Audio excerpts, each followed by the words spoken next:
जय हिंद फ्रेंड, आपका अपना YouTube channel digital study Rohit पर बहुत बहुत स्वागत है। तो आज की इस क्लास में मैं आप सभी के लिए क्लास 12th हिंदी का आप लोगों के लिए चैप्टर 1 जिसका नाम क्या है बातचीत 1 सेट देखेंगे। और आप लोग को 10 मिनट में रिवीजन करेंगे और आप लोग को 10 मिनट के अंदर ना आप लोग को जितना ऑब्जेक्टिव क्वेश्चन पूछा जाएगा इससे बाहर एक भी ऑब्जेक्टिव आपके बोर्ड एग्जाम में देखने को नहीं मिलेगा। तो आप लोग इसको कर लीजिएगा, तो इससे आप लोग को शॉर्ट क्वेश्चन और लॉन्ग क्वेश्चन और ऑब्जेक्टिव आप लोग को क्लियर हो जाएगा। मतलब ओवरऑल 5 से 6 नंबर आप लोग को इस वीडियो से कंप्लीट हो जाएगा। और इसका पीडीएफ लेना चाहते हैं तो इस नंबर पर कॉन्टैक्ट करिएगा, तो आप लोग को पीडीएफ बिल्कुल फ्री में मिल जाएगा। 62 023 38 462 आप लोग इस पर कॉन्टैक्ट करिएगा तो पीडीएफ मिल जाएगा। तो चलिए देखते हैं। महत्वपूर्ण ऑनलाइनर यानी वीवीआई ऑनलाइनर परीक्षा उपयोगी नोट्स है या नोट्स है ना जो परीक्षा के लिए काफ़ी ज़्यादा महत्वपूर्ण है। देखिए अध्यायवान है जिसका पाठ 1 का नाम क्या है बातचीत। और बातचीत पाठ की कौन सी विद्या है, तो एक क्या है पहला देखते हैं बातचीत क्या है। तो बातचीत एक क्या है ललित निबंध है। बातचीत क्या है ललित निबंध है। और बातचीत के लेखक कौन हो जाएंगे बालकृष्ण भट्ट जी है जो बातचीत के लेखक है। और इनका जन्म या युग क्या था, इनका जन्म था युग था भारतेंदु युग।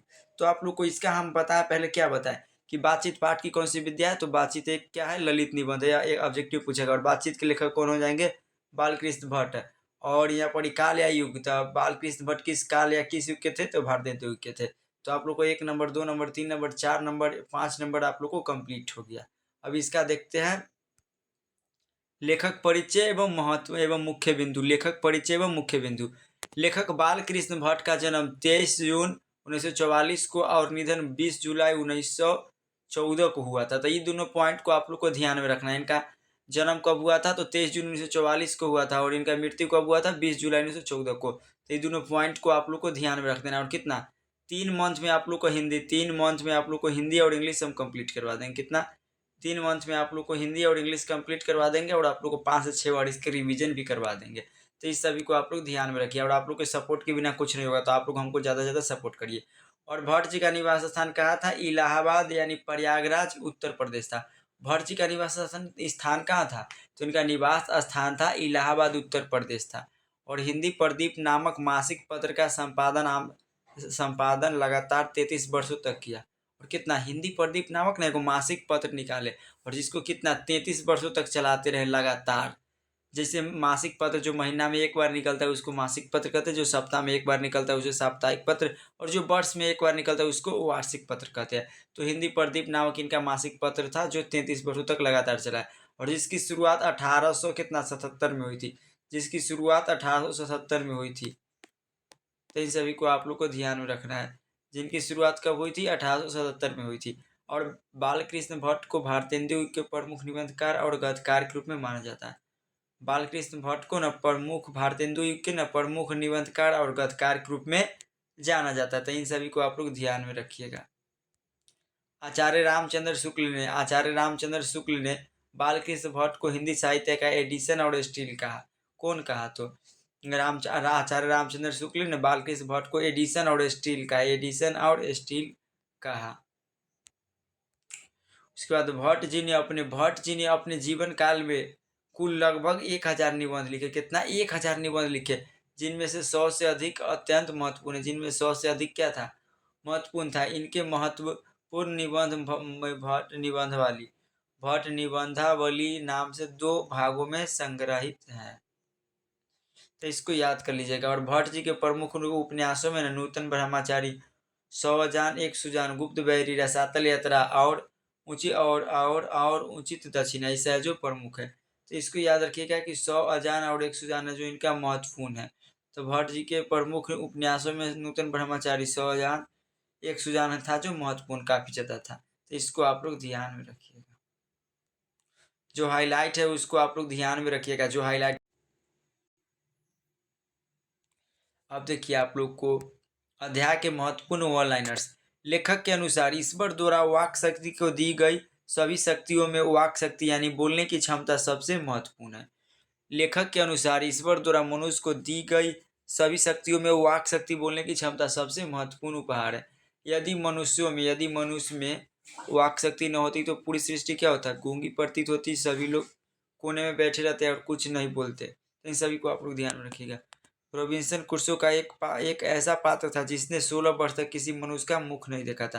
यानी रॉबिन्सन क्रूसो का एक ऐसा पात्र था जो 16 वर्ष तक क्या था रॉबिन्सन क्रूसो मुंह नहीं देखा था। और किसी मनुष्य का नहीं देखा था। उसने पहली बार फ्राइडे के मुख से एक बात कही सुनी थी। तो इन सभी को आप लोग ध्यान में रखिएगा। और आप लोग को हम 3 महीना में पूरा हिंदी इंग्लिश कंप्लीट करवा देंगे। और मनुष्य के बोलने से ही उसके गुण दोष प्रकट होते हैं। मनुष्य के बोलने से ही उसके गुण दोष प्रकट होते हैं। जब तक मनुष्य चुप रहता है, जब तक मनुष्य चुप रहता है, तब तक उसका गुण दोष प्रकट नहीं हो पाता है।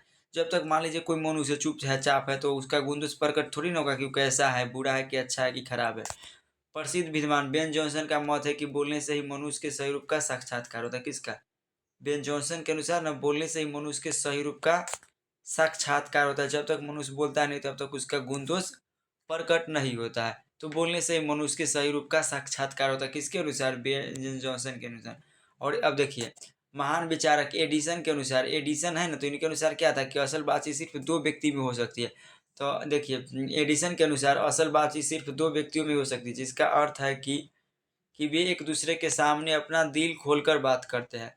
3 लोगों के बीच बातचीत को लेखक ने अंगूठी में जड़े नंग के समान कहा। अगर 3 लोग आपस में बैठ के बात करेंगे तो राम राम। 3 लोगों के बीच की बातचीत को लेखक ने अंगूठी में जड़े नग के समान कहा। जहाँ औपचारिकता आ जाती है, 4 लोगों के बीच होने वाली बातचीत को लेखक ने केवल राम रमोवल कहा। सिर्फ समय बिताने की रस्म है। सिर्फ क्या है? समय बिताने की रस्म है। कौन कहा? लेखक ने कहा।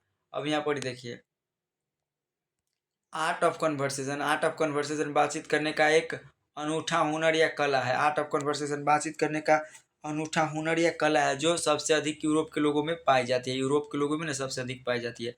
आर्ट ऑफ कन्वर्सेशन के अंतर्गत ऐसी चतुराई से प्रसंग छोड़े जाते हैं जिन्हें सुनकर कानों को अत्यंत सुख मिलता है, और इसे शुद्ध गोष्ठी भी कहते हैं। तो इसको याद रखिएगा, इसको आप लोग याद रखिएगा। अब यहाँ पर देखिए, लेखक के अनुसार बातचीत सबसे उत्तम और श्रेष्ठ तरीका आत्म वार्तालाप है। मतलब स्वयं से बातचीत करना, स्वयं के बारे में सोचना सबसे अच्छा बातचीत है। कौन? किसके अनुसार? लेखक के अनुसार। यानी अपने आप से बातचीत करना, जिससे किसी अन्य को कष्ट न हो। अपने आप से अगर हम लोग बात करेंगे तो किसी और को क्या कष्ट होगा? कुछ नहीं होगा।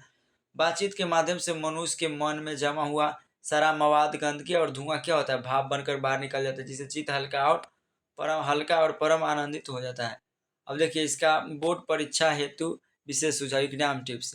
परीक्षा में वस्तुनिष्ठ यानी ऑब्जेक्टिव प्रश्नों में बेन जॉनसन और एडिसन के कथनों के बीच भ्रम पैदा होता है। याद रखने के तरीके: रूप का साक्षात्कार बेन जॉनसन, और असल बातचीत में सिर्फ 2 लोगों, एडिसन के अनुसार। तो इसे कंठा से याद कर ले। इसको क्या करना है? अच्छे तरीक़ा से कंठा से याद करने ला है।